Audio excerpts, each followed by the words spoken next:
Iniciando.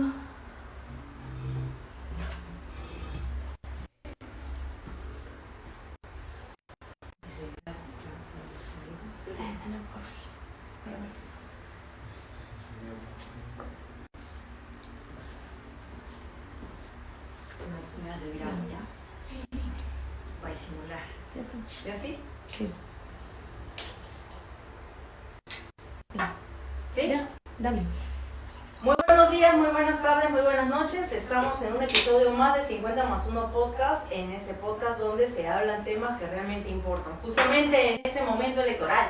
Bueno, ya las elecciones han pasado, pero no han pasado del todo. Ciertamente hay una incertidumbre dentro de la ciudadanía en cuanto también a estos resultados que eventualmente van a determinar quiénes van a pasar en esta segunda vuelta electoral. Y esto por ello es importante también tener una lectura y también desarrollar un debate acerca de ello. Yo por eso en esta ocasión he invitado tanto a David Avelo aquí y también a Luz Cuyarache. David es estratega de contenidos, ¿no? Y también Luz es gestora de medios y también pues ambos también desarrollan esta actividad de la comunicación política, ¿no? A través de Runa Compol. Les agradezco mucho, chicos, que hayan estado o que estén aquí conmigo en esta noche para poder debatir estos temas. Yo quisiera un poco de repente hacer bueno, a través de una batería de preguntas, entender un poquito más también qué es lo que ustedes pueden apreciar y cuál es su lectura. Algo también el trabajo que desarrollamos en la comunicación, pero también incidiendo en este tema que tiene que ver con la legitimidad, que tiene también que ver con los resultados, que tiene que ver también con los procesos electorales. Justamente les estaba comentando de manera inicial, pues no, que ha salido ya a los medios esta noticia en cuanto que el jefe de la Oficina Nacional de Procesos Electorales, el señor Pedro Corbeto, ha renunciado y que ya en este caso la Junta Nacional de Justicia ya ha básicamente aceptado esto. Igual todavía es una noticia que está en desarrollo, ciertamente, y esto también comienza a generar nuevamente toda una nueva narrativa, nuevos procesos, qué es lo que va a suceder. Como también podemos ver, hay muchas cuestiones netamente ligadas a la normativa y a las cuestiones netamente constitucionales que se han venido también transgrediendo en todo este momento, ¿no? Muy bien, Luz, muchas gracias, David. Chicos, quisiera un poco que de repente comencemos haciendo esto, ¿no? Las elecciones ya pasaron, pero las dudas siguen creciendo. Y eso es lo importante. ¿Estamos frente a un resultado claro o un proceso que deja más preguntas que respuestas? ¿Qué es lo que nos comentas, Luz? Gracias primeramente, María, por abrir sus espacios que son siempre interesantes. Creo que ayuda mucho a despejar dudas ante la ciudadanía. Yo creo que hay muchas preguntas, Sí, más que respuestas, porque obviamente respuestas tenemos como la renuncia del presidente de la OMP. Creo que esa es una respuesta, ¿no? Que nos deja la falta por el quiebre de las instituciones públicas. La decisión por sobre la ley que toma él de renunciar, pues el Congreso lo ha sacado presidentes sin mirar la legitimidad institucional, simplemente lo decidieron por mayoría y punto, ¿no? Entonces esto es una respuesta del quiebre de la institucionalidad en el Perú. Creo que hay más preguntas, sobre todo en la ciudadanía, que respuestas, porque pues vamos viendo una suma de informalidades, de denuncias y de cosas que van pasando. Hoy veía en un canal de televisión que mientras van subiendo los procesos y hacías clic en el sistema mismo de la OMP, creo que era de una acta que venía del exterior, y era una acta que daba como ganadora a 2, 3, 4 partidos, pero ahorita si el adjunto que venía era una hoja de prueba donde estaba el partido La Pelota Verde, el partido del Alma Azul, el partido, eran ejemplos de partidos, y estaba llena, y eso era la acta que se ha subido. Entonces uno de eso te duele, te preocupa. ¿Quién aclara eso? Ya se fue el Corbeto. ¿Cuántos votos sacaron los candidatos realmente? Hay un signo de pregunta.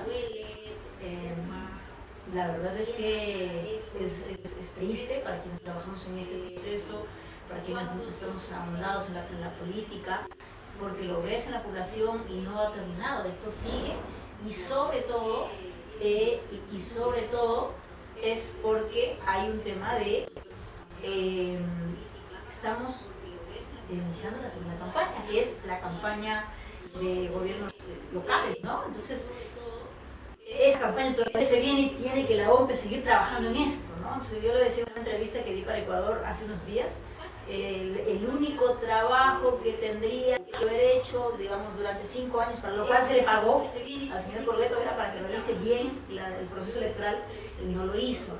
Entonces, ante esas respuestas, ante todo lo que vemos, incredulidad,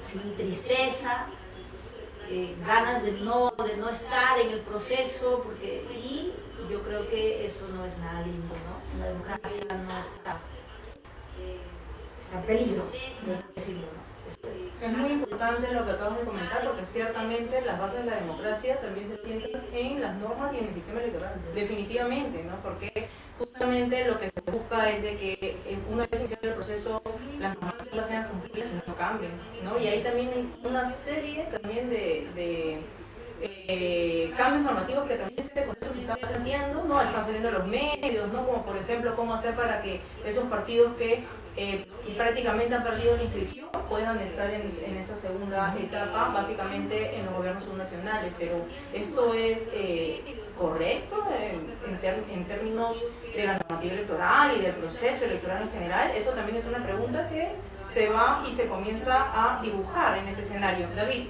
¿cuál es tu lectura sobre lo que acabamos de comentar en cuanto a las respuestas, las preguntas, esta lectura de escenario? Sí, ya rebalsó todo, porque justamente una entidad electoral que es la que obviamente sustenta la democracia. ¿Cuál es el sustento de la democracia? El voto. El voto, quien se encarga de administrar todo para que el ciudadano vaya y que su voto se asegure, obviamente la Oficina Nacional de Procesos Electorales en el Perú y el Jurado Nacional de Elecciones. Ahora, si tú tienes una Oficina Nacional de Procesos Electorales que no cuida el voto, porque lo que ha hecho es no cuidar el voto, el proceso no es fraudulento, pero es ilegítimo. Que son dos cosas diferentes. O sea, cumple con alguna regla de legalidad, pero no necesariamente eso se va a transparentar en la representación. No sabemos, porque el ejemplo que hacía Luz decía, mira, dice que Rafael, Keiko, JP y no sé quién sacaron tantos votos en New Jersey. Vas al sustento del voto y ves una acta que dice, hay un perrito, hay una casita y hay un foquito. Entonces, ¿dónde está el sustento?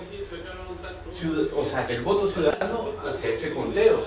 Entonces el jurado está parchando huecos, haciendo esta revisión, reconteo.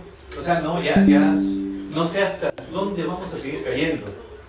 Entonces es un proceso ilegítimo para quien pase a segunda vuelta. Para que pase a segunda vuelta yo no tengo ninguna certeza de que de verdad ha pasado o no a segunda vuelta. Han pegado como está, ¿no? Rafael, 10.000, 15.000 votos que eran nada, 20.000 sigue siendo nada. Entonces es un proceso ilegítimo por el sistema democrático electoral, no fraudulento, ojo, no creo que haya doble. Y es un proceso que nos dice, miren, estos son ustedes, ¿no? Ustedes son mediocridad, ustedes son informalidad, ustedes los peruanos son todo esto. Y eso duele, porque hemos estado en procesos electorales como Chile dirigiendo las campañas y comiéndonos las uñas en Chile para ver cómo salía nuestro candidato. Y esa ansiedad duró 1 hora, porque en 1 hora el CERVEL, que es el servicio electoral, tenía la información en el sistema. Chile, que no sé, todo es más cerca, no tiene cordilleras, los Andes, lo que quieras. Vete a Bolivia, ahí estuvo más inmiscuida de Luz. En un día ya sabías cómo estaba todo. Acá es muy... hay tanta inestabilidad de la información, pero también hay una incertidumbre muy amplia, porque no tenemos certeza, ¿no? La volatilidad de los partidos, justamente un poco el contexto, ¿no? Para justamente abrir el análisis. Solamente son 3 aspectos que hay que tener en cuenta. una fragmentación del voto amplísima, en el sentido de todo lo que en este caso hemos tenido que visualizar. Demasiados partidos, hemos visto que casi más o menos el 25% de todo el voto que se ha generado de participación, fuera de todas las personas que se han ausentado en ese proceso, prácticamente se ha ido a la nada. O sea, el 25% aproximadamente de los votos emitidos pues no han sido y no se van a representar en este Congreso. Ahora, este bajo porcentaje del primer lugar, o sea, definitivamente no estamos llegando ni al 20%. La señora Fujimori todavía está en un margen que no se acerca al 18% como tal, ¿no? En este caso. Y eso también es importante porque estamos hablando de candidaturas que eventualmente son muy pequeñas en términos de lo que representa el voto. Y también tenemos candidaturas como la del señor, en su momento también, como la del señor Ricardo Buenos y como la del señor Carlos Álvarez, que de algún modo han sacado algún tipo de representación, sobre todo el señor Buenos, pero que definitivamente también eso y el liderazgo que ellos han representado pues está quedando en el aire. Y son pues votos en el Senado y también en la Cámara de Diputados que van a ser representativos innecesarios de tener en cuenta el momento de hacer la concertación o no todas las negociaciones. Y después de eso, creo que nos queda muy claro que hay una ausencia de un liderazgo fortalecido y real en ese proceso electoral, aunque también hay que depender de la performance de todos los candidatos, ¿no? En este caso. ¿Y qué es lo que, no? Para tener una idea también, ¿no? Estos resultados que ustedes han visto respecto a esta primera vuelta, ya esto todavía estaba un poco en duda quién va a pasar a la segunda vuelta. ¿Ustedes lo tenían en su lectura como estrategia? ¿Qué es más o menos lo que podrían comentarnos? De repente, en ese caso, respecto a la asunción de Fujimori. Yo, para mí particularmente ha sido una sorpresa, nuevamente, en el año 2016 fue una sorpresa, y creo que ha hecho un buen trabajo de guerra. ¿Cómo lo ven ustedes? Yo creo que respecto a su pregunta de considerar una previsibilidad, yo sí, o sea, por lo que siempre decíamos, no sabemos quién puede ganar, porque el escenario estaba planteado de esa manera, ¿no? Era lo que se iba a dar desde un inicio, desde el momento en que se aceptaron más de cerca de 40 que empezaron partidos inscritos. Ya te podías dar cuenta de la fragmentación, ya lo vivimos anteriormente además, pero hoy fue más, ¿no? Esto es como la respuesta a el mal funcionamiento del sistema electoral y cómo se fue dando y hoy permitió la inscripción de más de 40 partidos.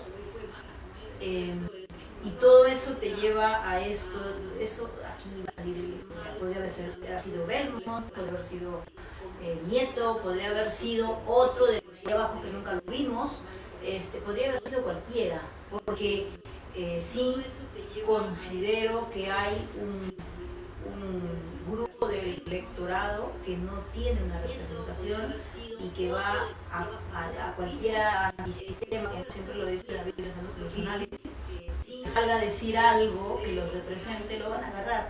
Y eso es lo que hemos visto, ¿no? En el proceso. No era previsible que salga Belmont. Yo me acuerdo haber tenido una charla con una lideresa de ICA, creo que fue en octubre del año pasado, y ella estaba formando parte del liderazgo de Belmont, y me consultaba esto y yo le decía, pues, mira, todo puede pasar. En ese mes, casi ya hablo de cuántos meses de las elecciones, y lo decíamos, pues, Belmont, en ese momento cualquiera decía, pues no lo vamos a tener a sus nietos, ¿no? Pero mira, entonces todo podía pasar, sí, era un escenario así como una bola de una adivinanza. Podría ser cualquiera, podría salir cualquiera, así que lo que hemos visto es respetable. Respecto a Keiko Fujimori, yo creo que ella sí hizo un trabajo, sobre todo de narrativa, muy interesante. Se le ve fortalecida, es una candidata que ha mostrado un poco de firmeza, consistencia en el mensaje. A mí me sorprendió esa imagen porque he tenido la oportunidad de verla en todo, hemos visto y siempre veíamos sus debilidades. No era no era ella, hoy siento que se sacó una mochila, que es como que es ella, se ve más auténtica, desde el análisis de imagen, como consultora te lo digo, desde la imagen, desde el lado del análisis de la narrativa, ella ha repetido, ha sido constante, no ha pisado el palito, ha seguido y ha llegado donde ha llegado, ¿no? Entonces creo que la favoreció también eso, pero también la favoreció el hecho de que ella agarró a Alberto, lo puso en su campaña y ganó por eso. Ok, muy interesante lo que acabas de comentar. Ciertamente es parte de, ¿no? Por ejemplo, los mensajes respecto a la mano dura, ¿no? Y sobre esto también que vemos en términos de la inseguridad, ¿no? Que hoy día nos aplaca y que es un problema que a todos nos afecta. Definitivamente este tema del mensaje creo que ha sido importante, pero también, como bien lo estamos recalcando, hay aspectos que no necesariamente pues, se trabajan desde las redes sociales, ¿no? En este caso, y definitivamente hay un trabajo de campo que es importante. ¿Y tú has visto esta estructura? Lo que ha mostrado, bueno, Keiko Fujimori, al haber tanta fragmentación, se puede ser que ella tenía un voto duro más sólido. El voto duro más sólido lo que hace es pues, ponerte en lugar de tanta fragmentación, te ponen en el lugar. Sí, bajo puede ser, creo que superó en un porcentaje, creo que no sé si llegó al 13 o 12% en la elección pasada, superó ese porcentaje. Y sí, más allá hay un trabajo que va más allá del campo y las redes, que en esta elección mucho ha jugado lo que transmite, como hay poca estrategia. Cada candidato se ha movido y ha transmitido cosas. En el caso de Keiko Fujimori, sí ha habido una narrativa atrás, una tipografía, el padre, y ha habido algo mucho más estructurado que en cualquier otra candidatura por la misma experiencia, ¿no? Pero hay algo más que trasciende a eso, que es la esencia del liderazgo, ¿no? Y bueno, se ha notado mucho más tranquila, mucho más sobria, coherente con su mensaje en el momento más difícil, que fue decidir si que tenía que quedar el expresidente José Geri o no. Ella fue, si no me equivoco, la única candidata que dijo que se quede.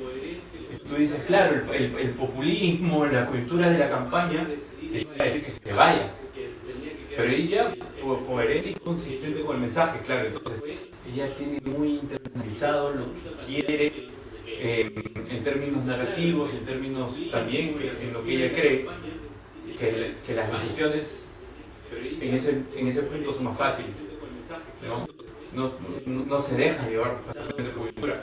Por lo tanto, ella hay algo que va más allá, que es ella como líder, como liderazgo, es mucho más solvente, está mucho más solvente. Y eso le da otro peso. Se le ve en el debate, sí, la agarraron a palo, todo lo que tú quieras, pero no bajó su porcentaje. Salió igual. O sea, salió, le dieron un palo y por la puerta salió vestida con el mismo traje, con el mismo peinado, sin despeinado. Entonces, sí, pues, y todo lo que vemos ya es triste, pues, ¿no? Porque, claro, muchos partidos, muchos ya eran pequeños, leyes de parcelas, etcétera, etcétera, etcétera, que la verdad es que de eso en el Perú tenemos mucho, ¿no? Y es triste, pues, porque no va a salir nada bueno. No va a salir. Entonces, Roberto Sánchez, que también es un tipo hábil, lo que ha hecho es pegarse los liderazgos de Castillo, menos auténtico que Castillo, por esa mucho más inteligente y ya. imposición del sombrero, Imposición del donde sombrero. realmente pues no, o sea, Tenía la hija, ya no sé, de Pedro Castillo, al hermano de que Pedro Castillo. ayudaba Entonces, sí, pues desde sus bases, ¿no? sí, porque con eso te basta, con concentrar el voto te basta y ya. Y su habilidad política, ¿no? En el Sí. sentido de que, ¿no? Bueno, negoció también en el Congreso lo suficiente como para que no lo inhabiliten, no en ese punto, ¿no? Para que no lo saquen. Pero es también importante tener en consideración ello, ¿no? Pero y ahora también algo importante y que sí me gustaría un poco profundizar con ustedes, ya que conocen tanto a la gente, cuando tenemos que conocer a las personas para hacer campaña. Entonces aquí justamente ellos que conocen esto, y acá no me van a dejar mentir, importante es conocer al votante y su comportamiento. ¿Estamos frente a un voto emocional o a un voto racional? ¿Cómo lo vemos? ¿Voto de rechazo acaso? ¿O también en esto ha surtido un poco de efecto de esta desconfianza que tenemos a las candidaturas políticas? ¿Cómo lo ven? ¿Cómo lo evalúan? Para ver, ¿quién comienza? El voto para nosotros 100% emocional. La argumentación racional viene después como argumento de esta emoción antifujimorista, por ejemplo, no como un argumento. Entonces sí, el voto en Perú más, no en un país que decide tan pronto al presidente o al que va a pasar la segunda vuelta, que lo decide en los últimos días, te habla que es mucho más emocional, ¿no? Entonces, desde ese punto de vista, sí, lo que transmite el candidato, el mensaje del candidato obviamente tiene que ir a la emoción, el que sabe llegar a esa emoción, pues, pero más posibilidades tiene, ¿no? Sí. ¿Y cómo crees que ha sido esa emoción? ¿Qué emoción es la que ha calado en la gente? Para ver, tu lectura. Yo creo que, bueno, por lo que hemos visto, ha estado más mayormente el voto joven, por supuesto, la sorpresa, digamos, Nieto, mismo Belmo, hay que ver, analizar un poco el votante de Keiko, pero yo creo que también, pero el mensaje, la emoción, creo que ha sido la emoción de, yo creo que votaron por el hartazgo, de hecho, en Belmont, me atrevería a decir que no ha sido un voto sensato, pensado, analizado, decidido, ideológico, ha sido un voto de quiero algo nuevo. Quiero, o sea, ya quiero ese grupo, e incluso Nieto, ese es un voto de cansancio, un voto de desconfianza, cansancio, no representado, que busca algo aparentemente nuevo, algo distinto, ¿no? Creo que esa es la emoción que ha surgido y que ha llevado finalmente, porque hace un rato hablábamos con una colega que estábamos en una reunión política justo y llegábamos a esta conclusión: si le daban un poco más de tiempo a Belmo, unas 2 semanas más, a Jorge Nieto, a lo mejor no estaríamos ahorita en ese dilema de 2 candidatos a segunda vuelta. A lo mejor Belmo llegaba más allá, digamos, porque empezó así y le tocó la elección. Empezó a subir y llegó el 12 de abril, porque si teníamos un poco más de tiempo, pues no sabemos, o a lo mejor salía con ese David y va apareciendo nuevo, no sabemos, pero lo que sí marca es que ese voto iba creciendo, y yo me animo a decir que ese voto no es un voto ideológico, eso no es un voto sensatamente pensado para el señor Belmont, que me representó o lo conozco, es alguien que estaba fuera del sistema, que no lo escuchamos desde que ha sido alcalde de Lima y que hoy surge, que llama a la hija, que hace TikTok y finalmente logra esto, ¿no? Entonces esa es la emoción de hartazgo, desesperanza, de quiero lo nuevo, ¿no? Y también se me vio reflejado un poco eso en lo que no eligieron. Ok, interesante. Lo que no se eligió esta vez. Acuña y Peruna, o sea, era algo que no se esperaba, era algo que esos partidos estaban con estructura nacional, partidos que venían por segunda vez postulando a la presidencia, que te los esperabas pues con un porcentaje, no sé si segunda vuelta, a lo mejor la Acuña, pero eran partidos que además tenían campaña en marcha meses antes, muchos meses antes que la misma Keiko y que se les vio en todo el proceso, pero no tuvieron votos.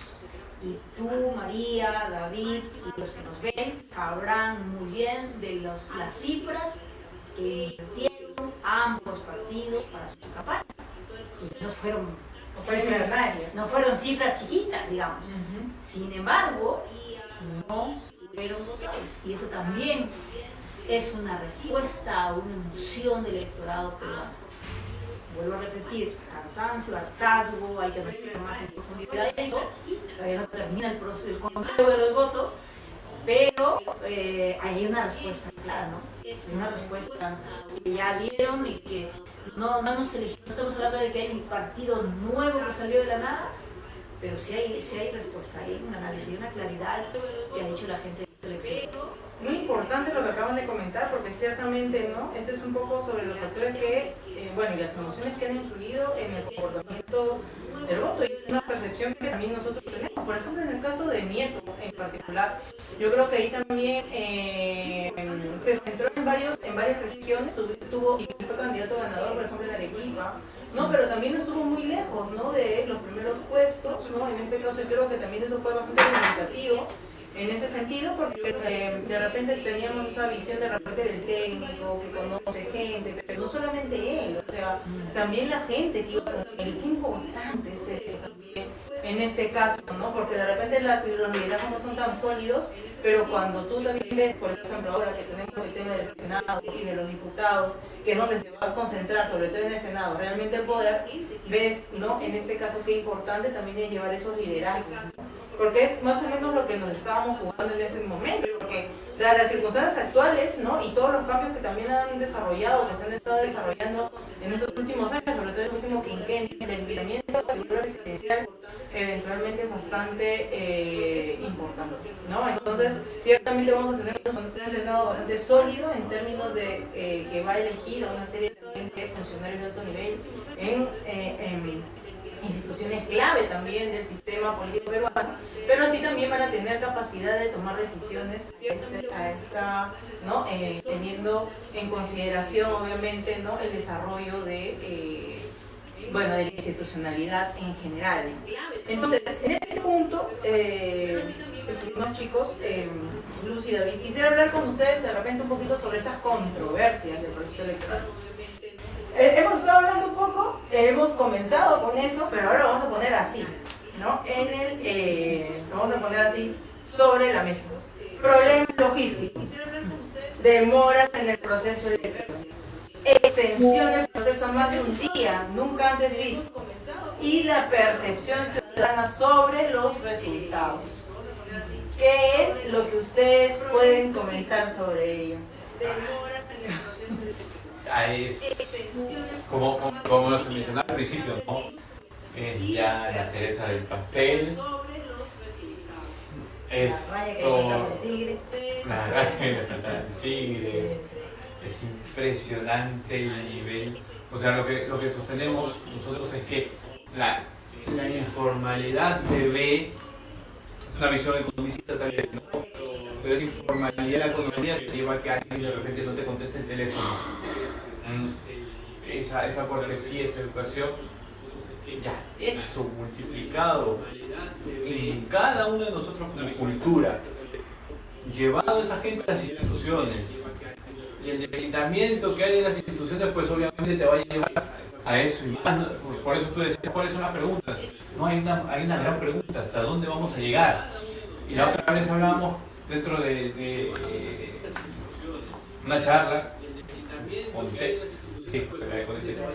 CONICET. Ahí en Argentina, ¿verdad? Sí, yo vi esa entrevista. La de CONICET, que decíamos que hay un proceso en Perú, hay un proceso entrópico, porque la pregunta era ¿en qué se parece Hungría con Perú? Porque los dos tuvieron una misma fecha en la elección, no se parecen en nada, ¿no? Porque claro,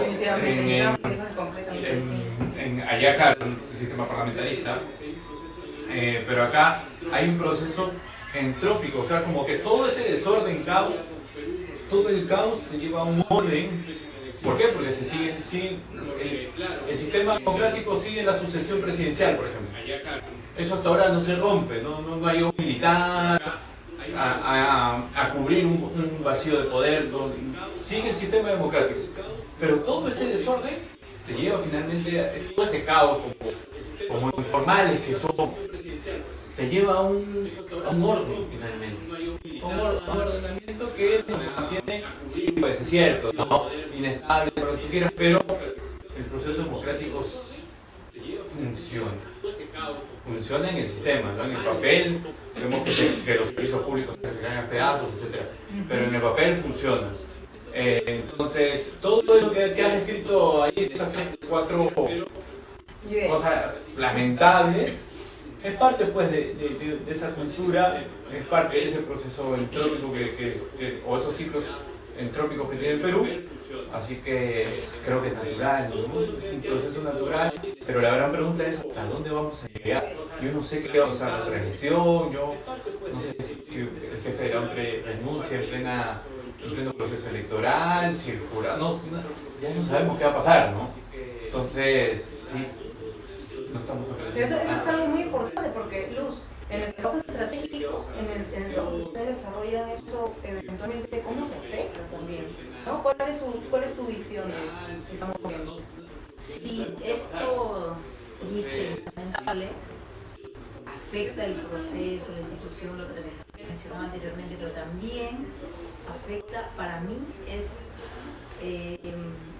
es como una palana que va cada vez desbordando más y más y más y más y ampliando la brecha de credibilidad y de confianza entre la población y los políticos. Y eso es para nosotros, especialmente como asesores, es la parte más complicada. Y para quienes están dentro del lado político es más peligrosa, porque ya lo hemos visto, quienes trabajan en la función pública, ser congresistas, trabajar en el Congreso no es orgullo, ya sales y tienes que esconder el photocheck porque te puede caer una piedra en la frente. Y eso es como un ejemplo muy básico de esta zanja ancha, que cada vez es más ancha, y que hace más difícil el trabajo de credibilidad, de pedir un voto. Vamos a ver seguramente cuando termine el conteo de votos, candidatos que han ganado con muchos, otros con muy poquititos, ya veremos. Eso tiene que ver con no llevar, ya no es la asesoría la que te va a hacer ganar, como si no hablas con la gente, si les explicas. Nosotros hacemos un proceso en la consultora meteorológico que es mucho más adentrado en el candidato, no sé si tú lo sabes, es un proceso más de encontrar como la causa del candidato que te hace conectar, quizás ese trabajo que no es común en el marketing político, pero que a nosotros por lo menos nos funciona, porque lo que logramos con eso es hacer que la gente sienta, tú que hablabas del tema de las emociones, sienta lo que tú le estás diciendo, sienta lo que tú le estás ofreciendo, siente ese dolor o esa preocupación verdadero, porque es tu verdad encarnada. Que ese trabajo ayuda en la credibilidad, ayuda a tener la representatividad de los candidatos, de los que han sido elegidos y las autoridades. Pero cada vez se hace más difícil, te decía, porque pues, claro, que tú me digas que el presidente de la OMP, que por ley no podía renunciar, renunció igual y le aceptaron la renuncia y ya. No había otra forma, tenía que aceptarlo, ok. Pero eso tampoco nos hace bien como país democrático, ¿no? No le suma. Pero que además, escuchaba una vocera de la OMP diciendo, no, es que contratamos un taxi, se llevó las cédulas y finalmente no las recibimos y estamos buscando al taxista, pero no hubo respuesta al taxi. Y yo desde el otro lado que había votado en ese lugar, en ese distrito, decía, mi voto se quedó en el taxi. Entonces ya no hay confianza, pierdes la credibilidad.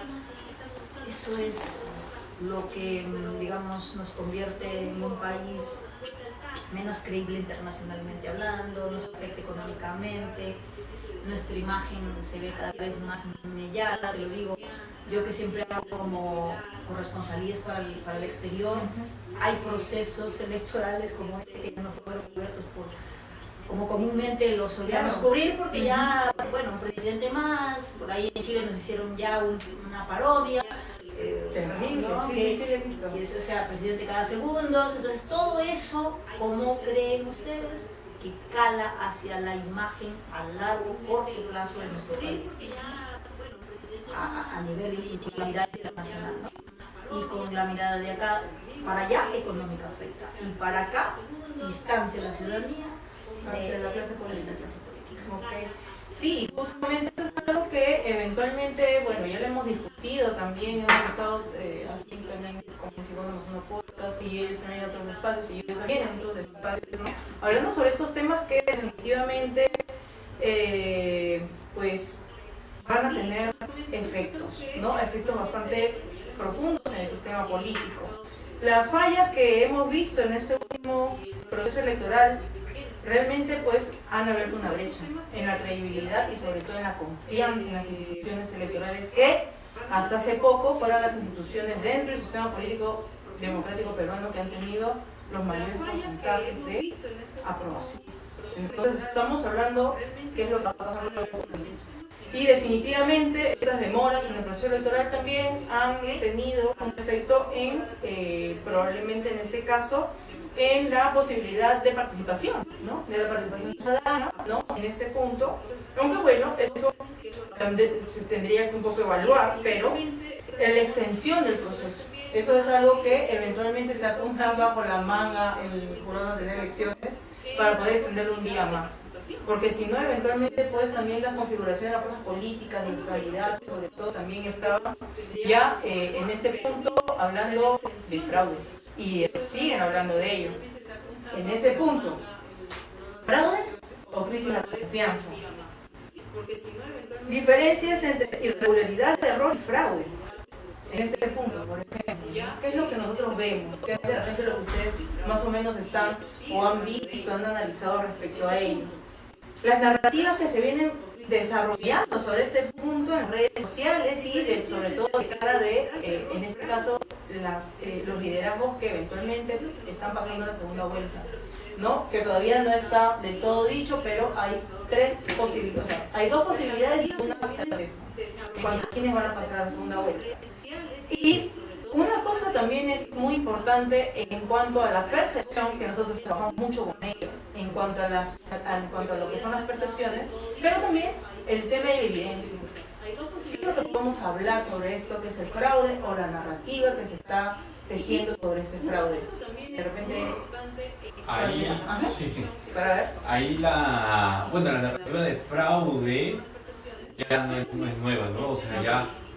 O sea, desde el proceso electoral de Donald Trump, ¿no? Incluso con gente muy vinculada a él, yendo al Congreso de la República de Estados Unidos, país que tiene las instituciones democráticas supuestamente más sólidas o sólidas, ingresando, haciendo ruido, desorden, hubo un caos ahí, y de ahí vimos que un proceso revolucionario hizo prácticamente lo mismo, fue un calco, ¿no? Entonces hay una línea ideológica que llega hasta Rafael López Aliaga y que sí, yo creo que es una narrativa de las derechas. Porque la derecha tiene algo que en estos últimos años es muy sensible, es muy dúctil frente a la ciudadanía, ¿no? Frente a lo que hay que decirle a la ciudadanía. Es muy dúctil, hay un reduccionismo ideológico muy preciso. Es un ejemplo claro, ¿no? La gente de parabrisas mata, alguien que limpia parabrisas mata a alguien, por lo tanto hay que desaparecer a todos los limpiaparabrisas porque yo sí me hago cargo de lo que nadie se hace cargo. Entonces el ciudadano dice, escucha, me siento representado, ¿no?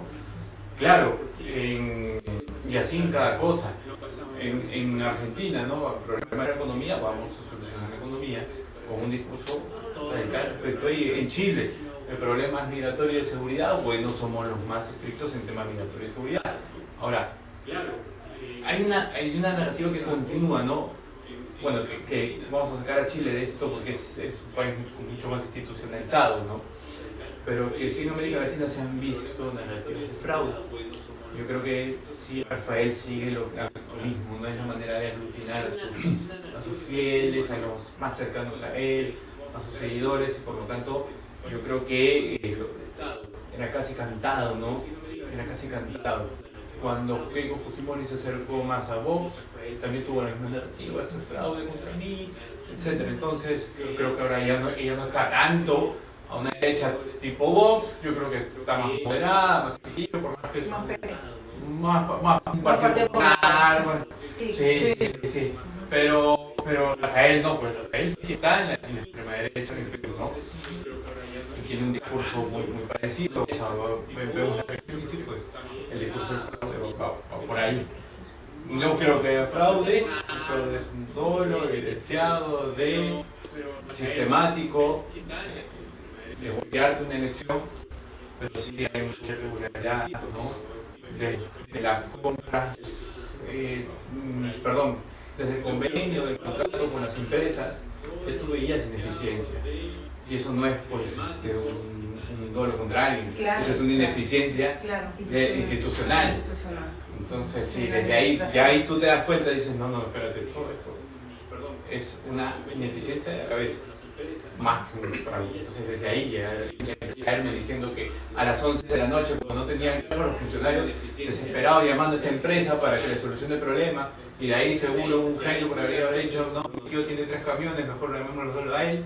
Entonces le dijeron a la empresa, no, ya no, el mismo 11 de abril. Claro, y ya, entonces, ¿qué es eso? Y eso también es un poco el tema, ¿no? Porque se supone que en el proceso electoral y todas esas contrataciones y todo lo demás es porque lo que se busca es que se genere una cadena de custodia, porque el voto es importante, o sea, hay que tenerlo en cuenta, ciudadanía, el voto es importante en ese sentido, ¿no? Y por eso también la necesidad de entender por qué era importante tener esa cadena de custodia.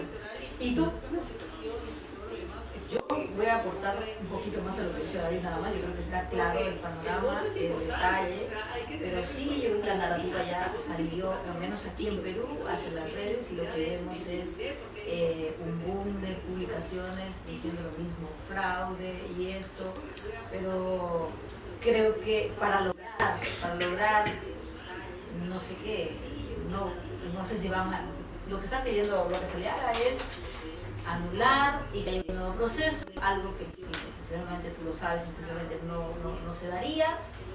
Creo también que es un tema, no creo que el jurado, aunque no lo ha descartado, ojo, no lo ha descartado, pero no creo que se dé, creo que por eso se está tomando todo el tiempo para contabilizar bien. Pero bueno, el hecho de tener un grupo de gente que esté permanentemente moviendo el tema de hashtag fraude en lo digital también apoya, ¿no? Para sustenta ese pedido, que yo creo que lo que le sabe muy bien que es inconstitucional, o que se anule, se extienda otra vez unos días más, se están diciendo muchas cosas, ¿no? Para justificar ese pedido o esa denuncia de fraude. Yo creo que eso no ayuda, no suma a la democracia decir que es fraude. Creo que hay que tener una explicación, una denuncia, si vas a hacer una denuncia, algo mucho más claro que tiene que ver con lo que sí puedes justificar. Lo que estaba Rafael diciendo que viene de Venezuela, que viene de no sé, organizaciones internacionales que metieron el fraude en Perú.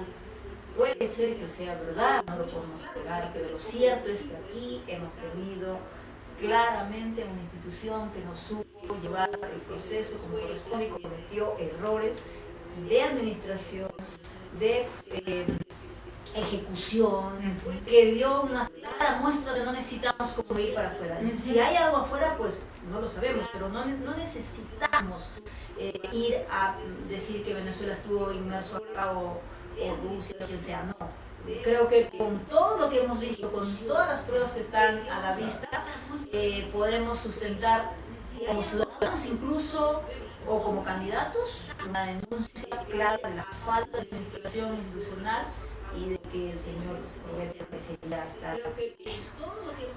Punto. Se ha visto, no ha cumplido, no ha hecho bien, ya da vergüenza, pero la narrativa para mí utiliza ese para justificar fraude, pero no le suma, todo lo contrario. es muy importante lo que comentan, chicos, porque justamente ahora, y ya más o menos por ir cerrando esa entrevista que ha sido bastante fructífera, en este caso porque hemos podido analizar profundamente, ¿no? Algunos aspectos de lo que se nos viene. Pero ahora quisiera yo plantearles eventualmente ese escenario político, ¿no? De lo que se nos viene. Miren, estamos en este momento ya tenemos una certeza de quién va a pasar a la segunda vuelta. No se sabe claramente quién va a pasar con la lideresa que confirmó en este caso. Pero también venimos desarrollando, ¿no? Y ahora yo sobre todo, más que de repente tener una medida institucional, es lo último que vamos a ver, yo quiero ver, y de repente que ustedes me indiquen, ¿cuánto puede afectar eventualmente, ¿no? No solamente la narrativa, sino al liderazgo, porque como no se sabe todavía qué va a pasar a la segunda vuelta, si JP, liderado por Sánchez, que es la representación de una izquierda radical, pero que básicamente tiene estos lazos más rurales y netamente ligado a Pedro Castillo, o el señor Rafael López Aliaga, que está ligado a la extrema derecha, ¿no? Del espectro, incluso que tiene bastante posicionamiento de, ¿no? Pero estos discursos que vienen desarrollándose y estos trabajos que también se vienen teniendo con los otros liderazgos, ¿cómo ellos deberían o cuál debería ser ahorita su performance para que eventualmente, aunque todavía no se tengan estos resultados, podremos afianzar? Porque yo veo la candidatura, por ejemplo, del señor Aliaga, bueno, el señor Aliaga como candidato se está peleando con todo el mundo, por ejemplo, tanto con quien está en primera vuelta como con el señor Sánchez y incluso no está abriendo muchos frentes. ¿Cómo lo ven ustedes? Y el señor Sánchez también, que está tratando de, obviamente, irse más hacia el centro, y la señora Fujimori también siendo la figura de mesura, ¿no? Que es lo que más o menos está ahorita mostrando y nosotros pues eventualmente podemos percibir, ¿no? ¿Qué es lo que y el señor yo creo que Rafael lo que está haciendo es extremar su mensaje. Entonces, si quiere pasar una segunda vuelta, va a llegar con un núcleo más sólido, pero disminuido. O sea, es como los comunicadores que siempre estamos en este acuerdo, ¿no? Mientras más me radicalizo, más credibilidad tengo con mi sector, mientras más sólido soy, puedo ampliar, no hay menos cohesión. Entonces uno camina en esa cuerda. Lo que está haciendo Rafael es cohesionar mucho gente que va a dar, pero seguro, toda la vida le va a dar financiamiento, se va a poner la bandera, pero está alejando a otros que dicen, oye, no lo veo bien. Otros van a decir, sí hay fraude. Efectivamente, porque en la hoja no salen los partidos como que eso es fraude, te va a decir. Y otros van a decir, oye, esto está medio mal. Entonces, si llega un poco disminuido, más cohesionado, pero más disminuido. Y las segundas vueltas son otro panorama, otra narrativa. Pero lo que ha demostrado Rafael es que él, haya primera, segunda, tercera, cuarta, quinta vuelta, es el mismo. Por lo tanto, no va a permitir que se amplíe un mensaje. Y bueno, siempre en la segunda vuelta es otra elección. Entonces, predecir puede ser necesario, pero sí hay una base por la que parte. Y él parte con un núcleo duro sólido, un poco más pequeño que el de Keiko Fujimori, y Keiko Fujimori está a la izquierda de Rafael. Y va con un espectro mucho más amplio. Entonces la victoria se le viene. Y en el caso de Juntos por el Perú de Roberto Sánchez, ella va a tratar de que la clivaje o la polarización de izquierda-derecha llega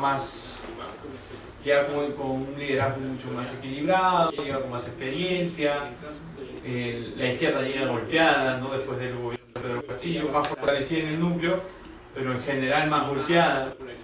Entonces podríamos estar hablando, sí, de una victoria. Dicen que el Panetón, puede ser que el antivoto era pero esa variable que ahorita no la tenemos, ninguno lo ha sentado acá, no sabemos cuánto está, no sabemos si se mantiene 50 o más, o si se reduce. Claro. Entonces esa es una variable que me imagino que su equipo está mirando todos los días para ver si reducen el antivoto. Pues yo creo que llega con más posibilidades en esta segunda vuelta, ¿no? Muy bien. Luz, y en ese escenario, López Aliaga, ¿Keiko Fujimori o Keiko Fujimori o Roberto Sánchez? ¿Cómo lo ves? Creo que la muñeca la tiene Keiko. Digamos, cualquiera de los dos que entre, ella tiene la llave, el poder. Voy a decir, dije poder comunicacional para ganar la campaña, porque de hecho tiene mayoría en ambas cámaras. También tiene el poder ahí. Pero en esta campaña yo creo que sí. ¿Por qué digo que ella lo tiene? Porque si gana López Aliaga, se va a volver un poco más, como decía David, con un mensaje. Creo que ella incluso ahorita ya está elaborando sus mensajes, ¿no? De repente un poco más hacia la derecha popular. Claro, porque ella tiene, si gana López Aliaga va a estar más a lo popular, más a la izquierda, como dice David, la tiene clara, ¿no? Se sabe que López Aliaga, con todas las emociones que él muestra, tiene un nicho, y con ese nicho ya no se va a meter porque es López Aliaga. Pero tiene un campo de López Aliaga, y a eso hay que decirle algo más moderado y ella lo tiene. Si va con el otro, tiene que ser mucho más tajante, marcar más la izquierda, separarla y se va a colocar a la derecha ella. Por ende va a defender y abarcar todo lo que puede de la narrativa en derecha, captar votos más allí y de esta gente que a lo mejor sí miraba a este señor Sánchez, pero lo escuchó decir que va a cerrar o a cambiar al del Banco Mundial, la Reserva. Yo creo que ahí mucha gente dijo que hay mucha gente que está diciendo. No, pero ya se moderó, dijo, no, vamos a evaluar. No, y aparte, Claro, pero la correlación de fuerzas también es importante, porque mucho va a querer, pero muy poco va a poder. Eso también hay que tenerlo claro, ¿no? Claro. Para quienes pues, tienen miedo y todo eso, ¿no? Pero, a ver, decía esto, ella tiene la sartén por el mango, como dice mi mamá, porque yo creo que sus mensajes ya están elaborados. Por acá tengo que ir así, porque va a recoger todo lo que Ale Galereje, y por el otro lado va a ser mucho más radical respecto a alertar de que se viene un Pedro Castillo II y el hombre dejó un claro mensajito como para que lo golpee ahí. Así que ha dejado varios, pero uno de los que más creo que le sirve al mensaje de la derecha es decir que va a quitar a nuestro Julio Velarde. Entonces, claro, quienes han sostenido y quienes ven que la economía se sostiene con una moneda estable, pues fue un golpe, ¿no? Y por más que él haya salido a moderarse, él lo va a utilizar. Entonces, creo que ya tiene mucho más claro el panorama. De hecho, ya creo que empezó a hacer su campaña y está más relajada, ¿no? Sí, está claro el mensaje para ella.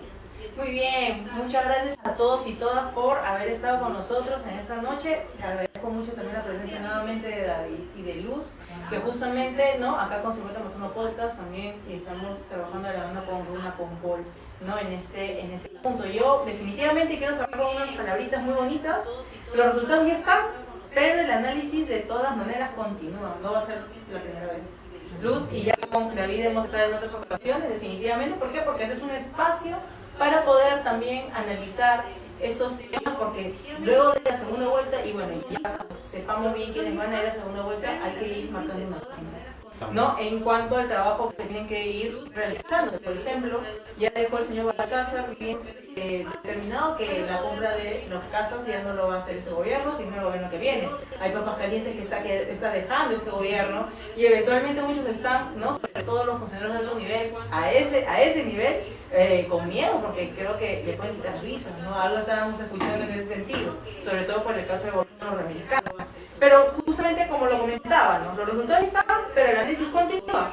Más allá de quien gane, el verdadero desafío será, nuevamente, como lo hemos comentado, recuperar la confianza en la ciudadanía y responder, claro, sí, a un electorado que es cada vez más exigente y también más crítico.